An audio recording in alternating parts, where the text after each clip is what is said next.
Good morning সবাইকে। এটা আমাদের গ্রামের ভিলেজ রোড। তা দেখতেই পাচ্ছ, একটা আমি পোল পেরোচ্ছি। পোল পেরোনোর পরেই ইটের রাস্তা। বিগত আমি ছোটোবেলা থেকেই দেখে আসছি। আর একটা জিনিস, সব জায়গাতেই ঢালাই হচ্ছে, কিন্তু এই জায়গাটা ঢালাই হচ্ছে না। তার কারণ, আমাদের এই পাড়ের যে পঞ্চায়েত আছে, ওই পঞ্চায়েত বলছে আমার আন্ডারে পড়ছে না।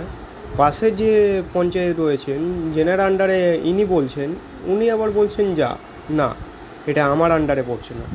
সো দুজনের মধ্যে এরকম একটা কনফিউশন এমন হয়ে গেছে যে এটা কার আন্ডারে পড়েছে তো কেউ কিছু দেখেই না। আর সো ঢালাই হবেই বা কী করে যদি নাই দেখে। তো এই অবস্থাতে এখনও পর্যন্ত রয়েছে। কি বলবো, মানে পঞ্চায়েতে পঞ্চায়েতে এমন অবস্থা করে রেখেছে যে সাধারণ মানুষের অসুবিধা।